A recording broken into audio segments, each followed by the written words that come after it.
Welcome back. We are talking back to school budgeting for families and students with class now back in session for many. We've been focusing on families budgeting for basic back to school needs. Now we've got Nicolette Mendez with Bank of America to talk about older students in high school or heading off to college, getting their financial independence. Thank you so much for being here early with us, Nicolette. Thank you. Yeah, excited Absolutely. to talk about this. We talked a lot about our younger students. Let's chat a little bit about high schoolers or even more so college students that are maybe away from home for the very first time, having to practice that financial independence. What are some tips from Bank of America on these students sort of venturing out for the first time? Absolutely. Great question. And like I've got a child who's just about there, so we've started that process. So it's really passionate, personal for me too. I think about the plan that they need to have for themselves, understanding how much things are going to cost them, and really understanding first and foremost the essentials that they need, the textbooks, the technology, anything related to their school supplies. Those essentials they want to prioritize first. When I think about where they're at right now, credit is going to be extremely important in understanding what that's going to take and what products are best fit for them. There are really great student-friendly credit card programs out there if students are looking to build their credit right now.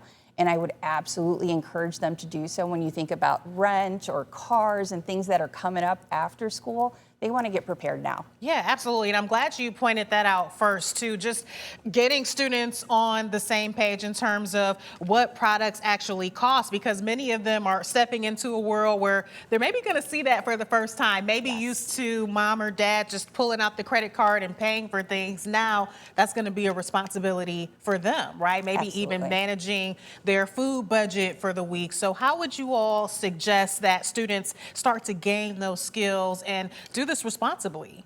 Responsibly is such a great word to use in this case.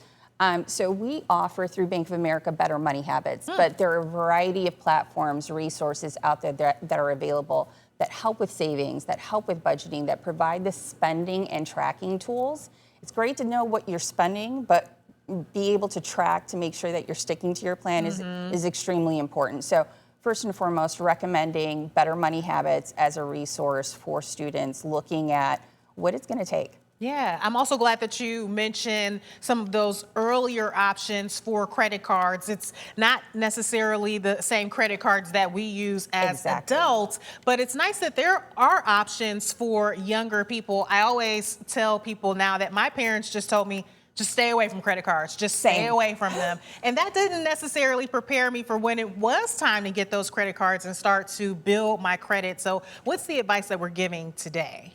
Advice that we're giving today is very, very different because unlike my generation, it sounds like we're similar and my parents were like, don't use credit. Just don't do it. Don't do it. Students are much more savvy. They have access to social media, to a lot of different resources that help them understand things like investing, not just spending and saving. So when I think about what students have the ability to do and what they're thinking about, I'm seeing students jump in even earlier in high school, quite frankly, versus waiting until they get to college to start that foundation of having that checking relationship, that savings account, and understanding what that is, what that means, and truly how that works. Yeah, I mean, it is important to start early because I'm sure many young adults walk into a bank and don't even understand, okay, what are the transactions that happen here? What do I do here? Why do I need to be here? Why do I need to be here? What is my role? Can you talk about some of the different credit card programs that would be a safe place for parents and young people to start with?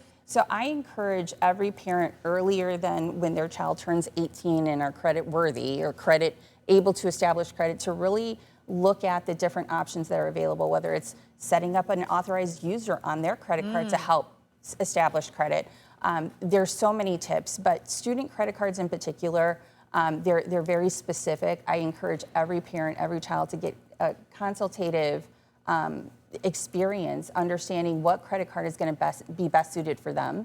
Some of the Bank of America credit cards that I see students jump into because of the flexibility, because it aligns to what they're going through in life right now, it's based on spending. It's based on cash rewards. We do have a plethora of other options available, but specifically towards these college-age students, cash rewards, getting deals, things of that nature. All of that is extremely important for them. They're very digitally active, so making sure you're using your bank's app and your mobile banking to see those deals. I know over the weekend I've seen so many as a parent shopping for students, all the deals and discounts that I'm trying to take advantage of. So really making sure that you know what the platforms are. If you're not visiting these retailers in person, go on their online site. There are a lot of student discounts that are available depending on the retailer too. And then back to your bank, there are programs, there are discounts, there are local deals specifically for Bank of America that we offer. I just saw one this morning for LG. Looking for a laptop for one of my kids, right? Oh, yeah. The electronics are a big expense for students. Great tips there. My last question, I think, for you is quickly, how early is too early to start having these financial conversations with our students? Yes, never too early, to be honest. I go back, and when my kids were in kindergarten, we were starting the conversation about savings, how to break up your dollars to save, to invest, to donate. Nice. So never too early. All right, great conversation here with Nicolette. The conversation continues in our 8 o'clock hour, so don't miss that. Really appreciate you being here this morning. Thank you so much. Thank you. We're back right after this.